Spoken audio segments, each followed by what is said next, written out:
16 anos e recordo-me perfeitamente de se esperar o fim para essa altura.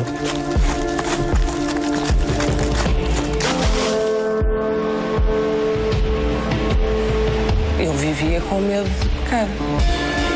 Porque se eu peco, se eu faço alguma das coisas que não posso fazer, logo morro.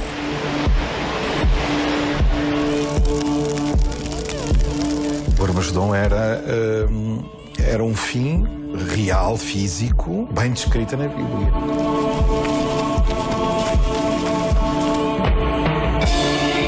Medo de morrer, de não ter feito o necessário para passar para o paraíso. Durante muitos anos, eu e a minha irmã ouvia bater uma porta e achava sempre que era o fim do mundo que ia começar.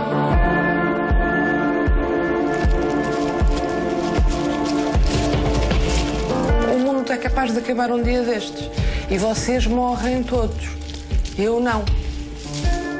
Porque eu sou testemunha de Jeová, logo eu não morro quando o mundo acabar.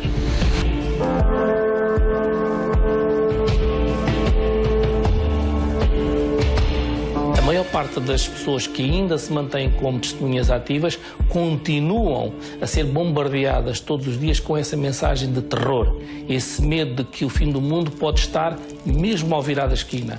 Pode ser amanhã.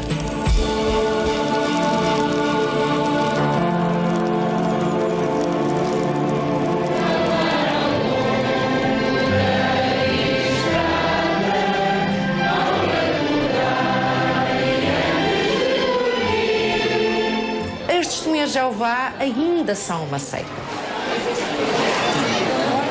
É uma seita revolucionária. Uma seita revolucionária é aquela que acredita que este mundo já não tem emenda possível. Está perdido. Gostaria de começar por dar as cordiais e calorosas boas-vindas a todos os candidatos ao batismo.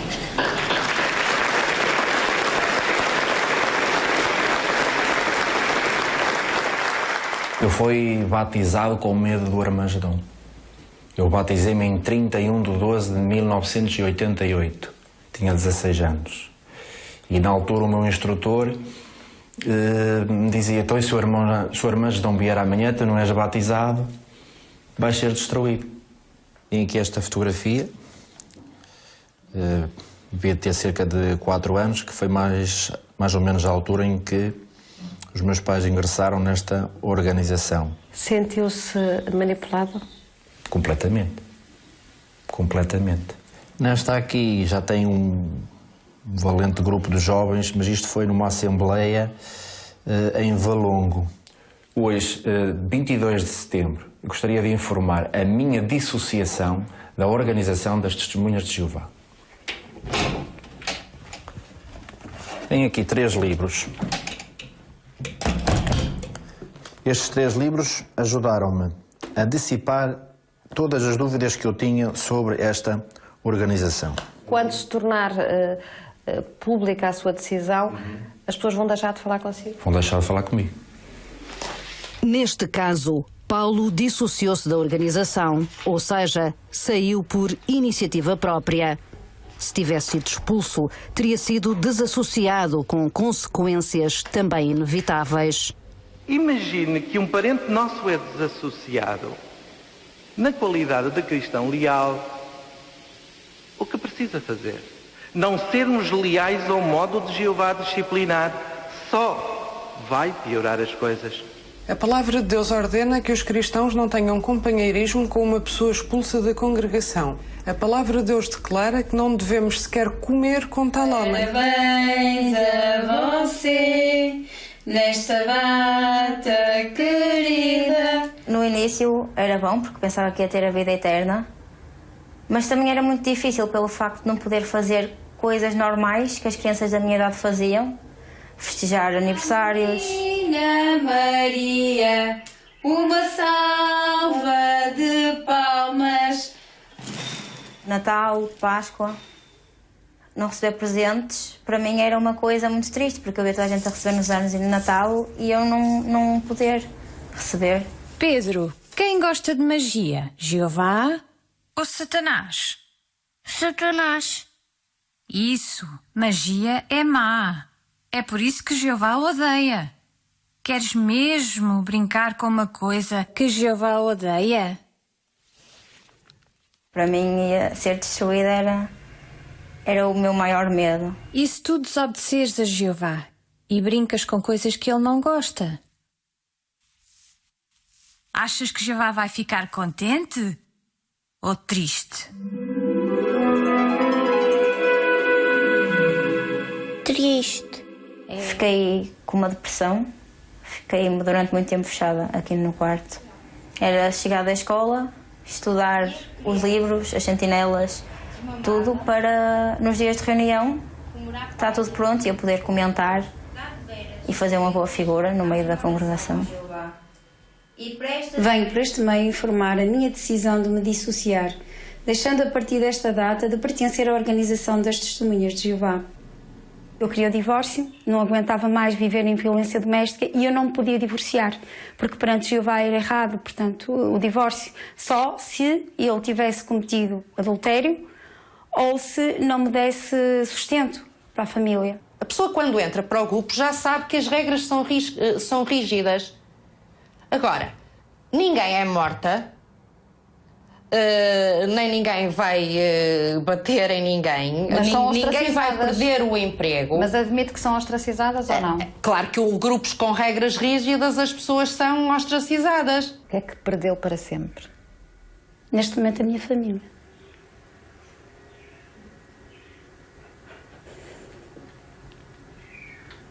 É isso. Consideram que se há um que falha, falha o resto. Portanto, digamos, é muito aquela teoria da maçã podre que apodrece todo o cesto.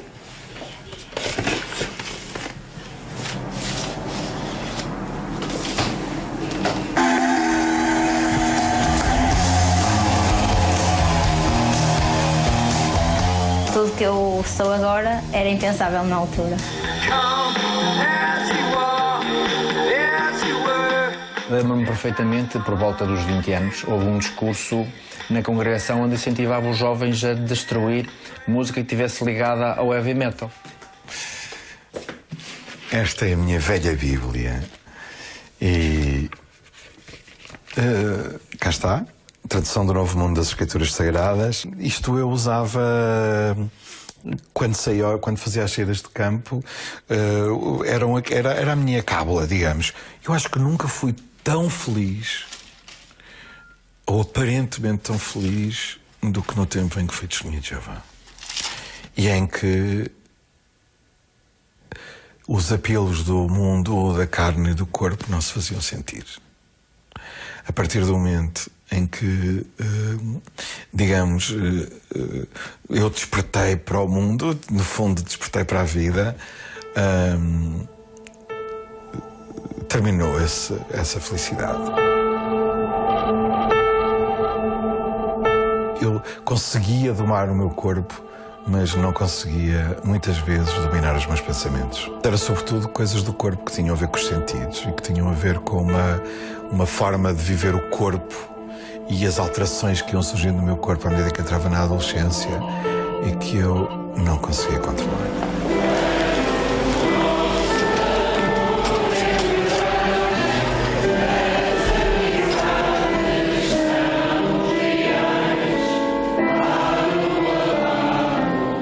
Eles propõem uma leitura da Bíblia que leve ao condicionamento do comportamento das pessoas, no sentido das pessoas viverem de uma maneira que é considerada mais adequada. Ao nível da minha intimidade, eu permiti que eles tivessem uma palavra a dizer.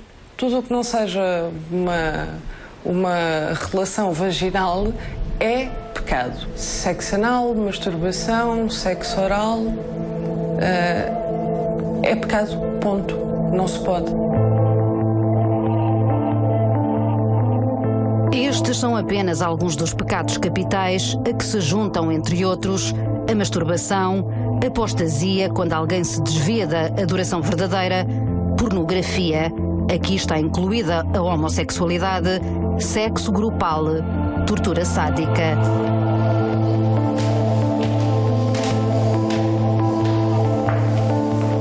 acordos que podem levar a uma comissão judicativa, uma espécie de tribunal eclesiástico presidido por anciãos, um dos mais altos cargos na hierarquia.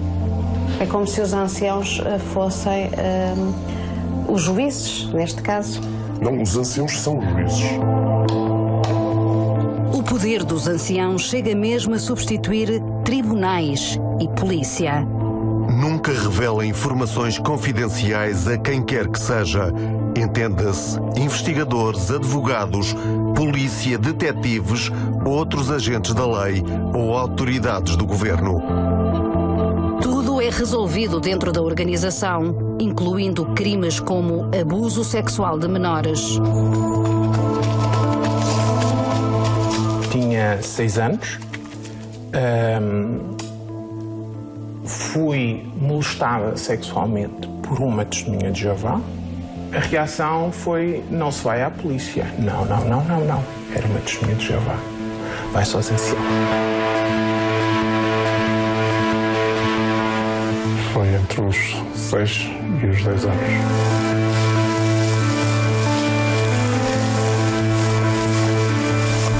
Não é fácil estar a lembrar disso. Foi horrível.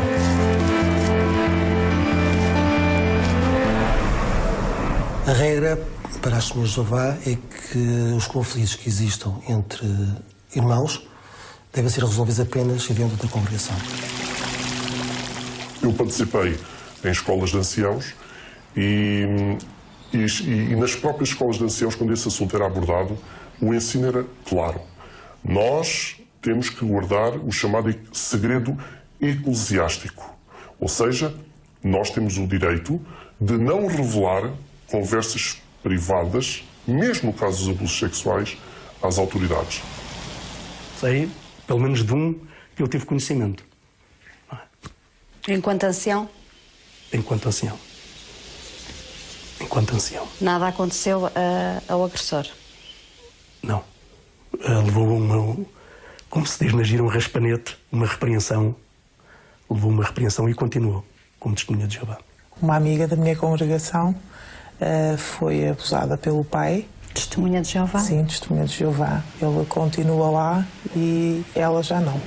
São pressionados a deixar as coisas na mão de Jeová. Filha de pai ancião, Isabel chega mesmo a questionar a organização. Primeiro recebe a resposta por mail, depois foi o confronto direto com o próprio pai. Chegaram a dizer que eu estava louca, que eu estava com o diabo. Chegaram a sugerir que a minha casa estava amaldiçoada e precisava de uma limpeza de objetos que poderiam estar a influenciar a minha cabeça.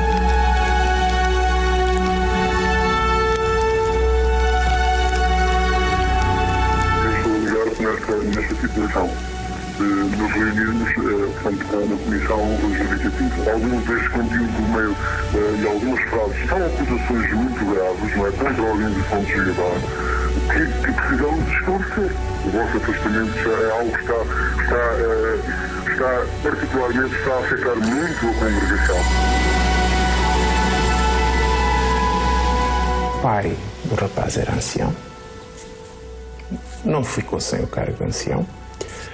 Ficou tudo ali abafado e a única coisa que foi feita, e que eu me recordo disso, foi que o meu pai exigiu que aquela família não fosse mais à congregação a que eu pertencia. O que é que os seus pais fizeram?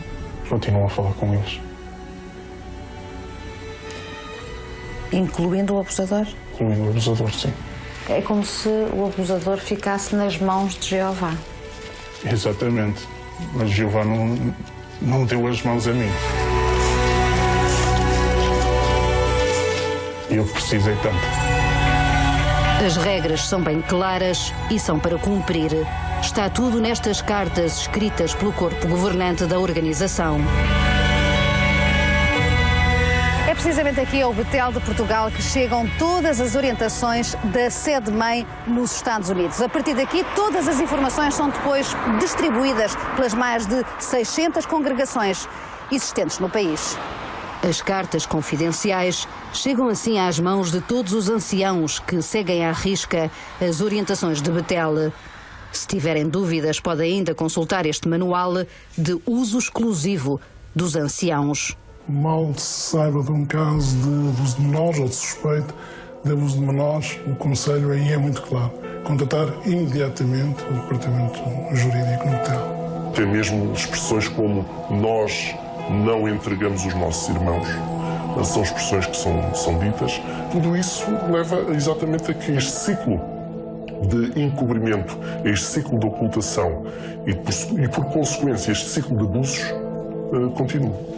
Nesta carta, a última conhecida, datada de 2012, pode ler-se ainda que, se o abusador mostrar arrependimento, poderá continuar como membro da organização.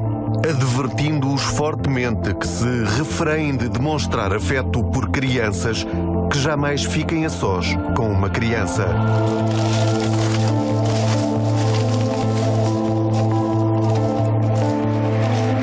E se ele voltou a fazer isso a outra criança? Já viu o comportamento que se tem? Criminoso. Absolutamente criminoso.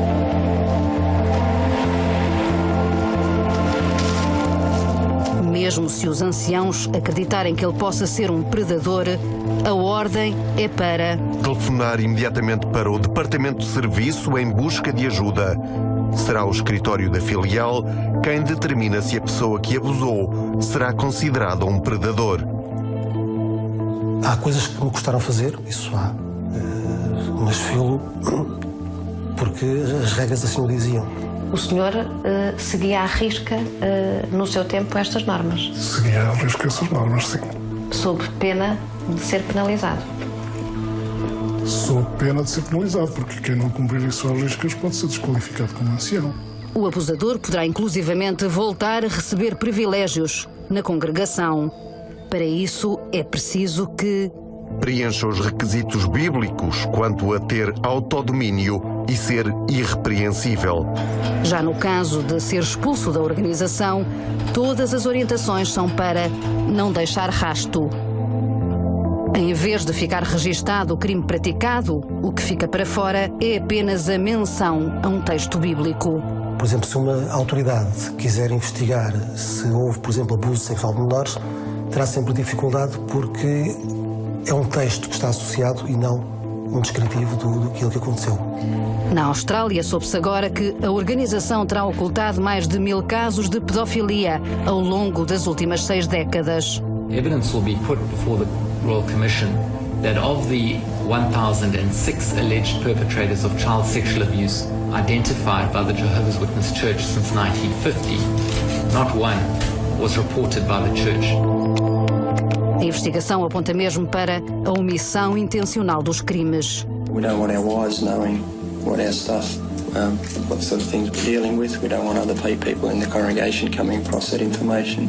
And would you do the same thing today if someone came and reported to you a serious allegation of sexual assault? Would you destroy any notes? Yes, that's our practice. Estamos a falar de um grupo religioso que é contra o Estado e que não reconhece ao Estado ou que, por vontade deles, o Estado não teria o direito de julgar. Algo que é um comportamento que é sancionável internamente e que eles gostariam de resolver internamente. Eles são os eleitos, eles são os escolhidos. Ora, devagarinho, que é para daqui. Na violência doméstica, nada de novo, com orientações idênticas a saírem de Betel. As agressões começaram cerca de 2 ou 3 semanas assim que casámos. Estão a gostar do dia? Eu lembro-me de pensar, estar a ver a hora dele estar a chegar à casa de trabalho e estar a pensar, será que é hoje que eu vou morrer nas mãos dele? Eles também diziam na altura que aquilo era Satanás a tentar me desviar da verdade e que eu tinha que aguentar porque há muitas provações e que aquilo era uma grande provação que eu estava a passar. Isto é a última coisa que eu quero que a minha filha passe. Este é o cartão que todas as testemunhas de Jeová têm que usar, que é a declaração médica que não aceitam não aceitam sangue, e com isto nenhum médico pode violar esta vontade. Esta é uma das capas de uma das revistas da organização. Jovens que colocaram Deus em primeiro lugar e que por isso optaram por morrer. como é que pode não considerar um incentivo uma publicação que tem como capa crianças a dizerem que morreram por Jeová? Esse não é um incentivo à morte, é um incentivo a de facto não fazer uma coisa que vai poluir a alma. Percebe? A alma é mais importante que a vida. Para esse grupo religioso, a alma é mais importante do que este corpo. A partir do momento que a minha esposa fica grávida, eu comecei a me interrogar, se me confrontar com esta situação, como é que eu vou agir? Porque há certas circunstâncias em que pode haver a possibilidade do uso de frações, é verdade. Mas numa situação de emergência médica, não há frações que salvem a pessoa. Vou deixar morrer a minha esposa, o meu filho? A minha mãe teve um cancro do cólon e, portanto, essa questão pôs-se com muito cuidado. Ela pediu-me para eu assinar uma declaração, enfim, como suportava, digamos, essa ideia de que, no fundo, que atestava que ela estava no seu perfeito juízo quando assinou a declaração e, portanto, eu assinei. Mesmo podendo morrer? Mesmo podendo morrer.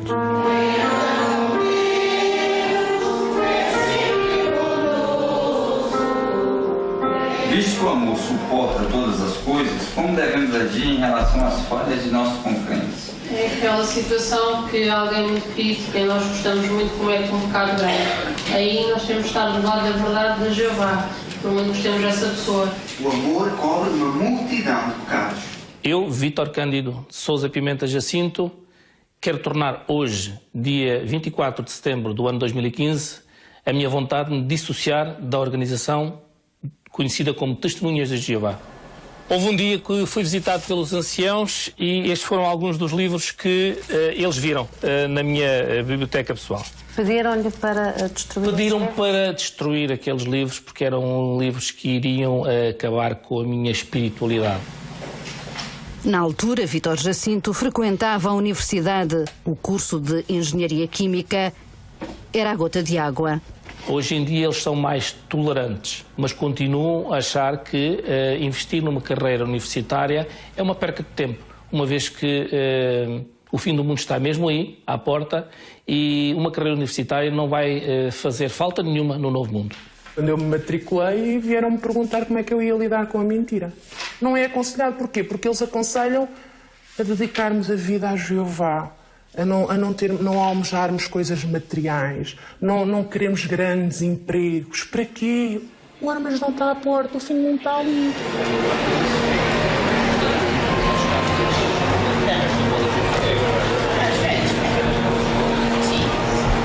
São realmente evidentes os bons resultados, os resultados positivos. Em Carnaxide é tempo para mais de 1.200 pessoas encherem por completo aquele que é considerado o principal salão de assembleias. O dia vai ser longo e por isso come-se ali mesmo. Pais, filhos, avós. A reunião começa às 10 da manhã e só termina às 18 horas. Como é que eu posso ajudar a minha querida esposa? A Eunice tem passado por tanta coisa nestes últimos dias e realmente estes meses últimos têm sido muito difíceis para ela. A artrite tem tirado a mobilidade. Ela já não consegue andar como antigamente e nota-se que ela está cada vez mais cansada e cada vez mais difícil para elas. É realmente incrível como é que ela ainda consegue cuidar dela, cuidar de mim, dos nossos filhos e até mesmo dos pais dela que estão a ficar idosos. E ela ainda continua a participar de atividades da congregação com o mesmo zelo, com o mesmo ritmo, continua a pregar, é realmente excelente olhar para ela nesse sentido. Quem vive aquilo realmente como deve ser vivido, vive absolutamente em função da religião. Completamente em função da religião. É uma pressão muito grande para uma criança? Para mim foi uma pressão terrível. Foi porque hoje, quando me lembro do que sentia quando tinha que ir à pregação, é físico. Ainda é físico. Fora da organização, passei a ter mais tempo com a minha família, passei a dedicar mais tempo à minha filha, que eu olho para trás e penso que vida é que eu tinha. Era reuniões, trabalho, pregação, era essa a minha vida. Eu comecei a assistir às reuniões, era muito pequena, uns 4 ou 5 anos.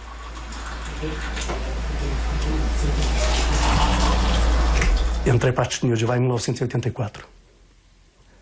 Saí em 2010, portanto foram 26 anos.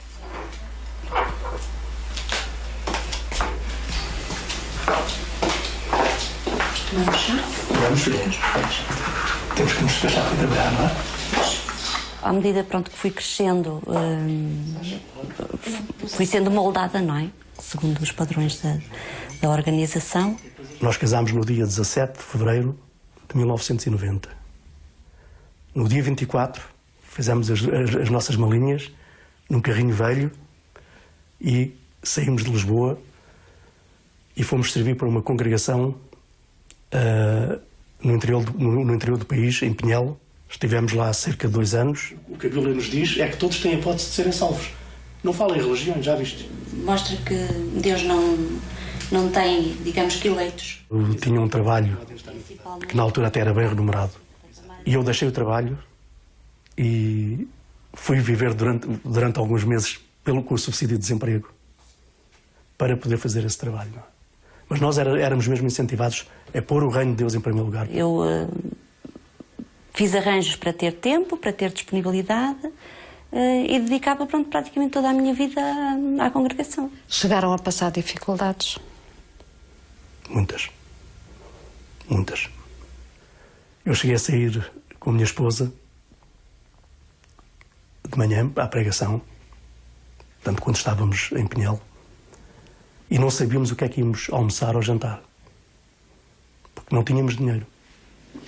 Uma das questões que eu trouxe aqui, eu lembro-me que a primeira grande questão era roer as unhas, era a ansiedade. Já deixei de roer as unhas, felizmente.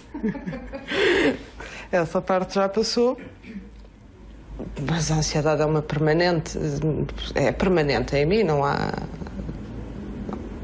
Eu tenho muito poucos momentos de descanso. É a tal história do Deus mau e castigador que fica, que ainda resiste. Planos a longo prazo é uma coisa que eu não faço. Porque se o mundo vai acabar, o que é que eu ando aqui a fazer? De um dia para o outro há dezenas de pessoas que deixam de falar consigo. Como é que foi isso no seu corpo? Isso deu direito a muito tempo passado no sofá, a ver a vida passar e a pensar como é que se começa do princípio. É o vazio. É o zero. Para quem sai, a pressão é grande e nem sempre significa um ponto final para a organização. Um ou mais anciãos tentam, durante algum tempo, através de visitas de pastoreio, fazer com que o crente volte à organização. Diz, o suficientemente inteligente aprende de Jeová e poderá viver.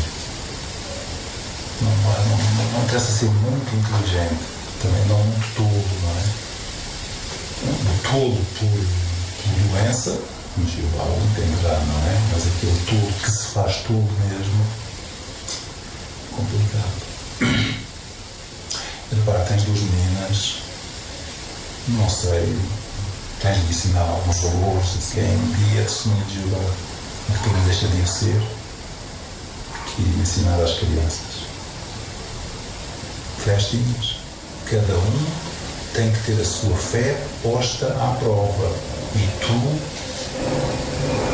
tinhas potencial, e tens potencial lá, e tu tinhas de aguentar em pé. Aqui no fórum temos, neste momento, 1.415 usuários registados.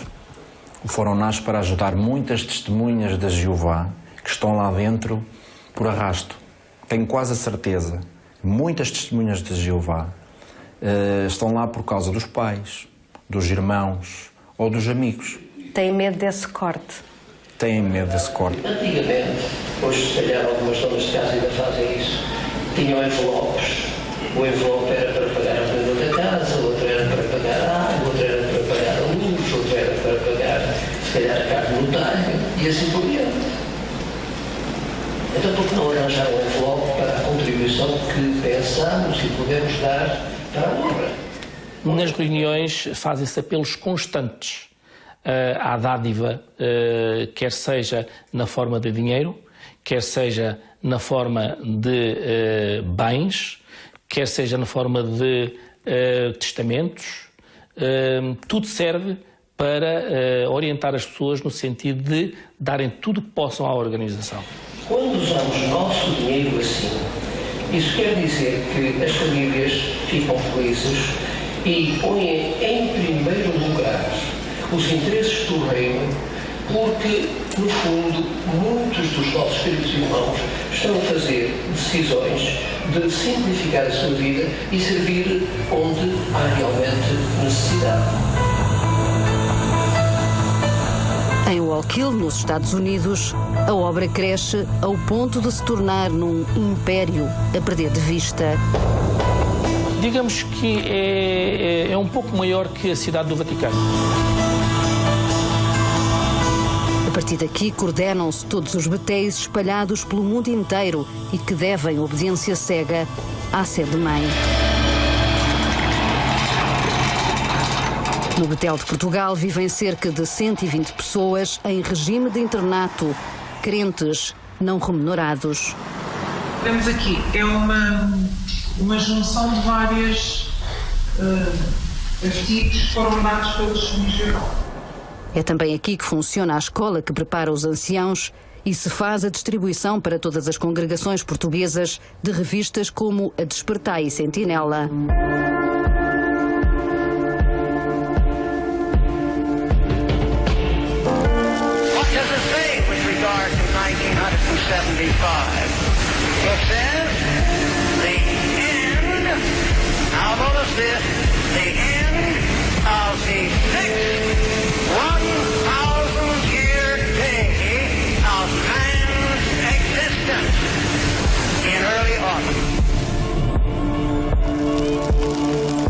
Depois de 75 passou-se para 76 e depois de 76 passou-se até ao fim do século. E neste momento já há uma outra data expectável, que é 2034.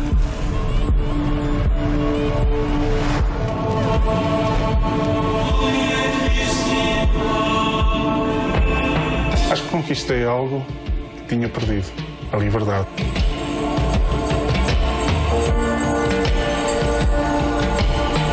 O que é que hoje lhe traz felicidade? As coisas mais simples da vida.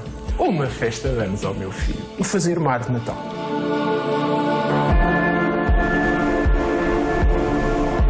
Eu hoje sou livre, como um pássaro.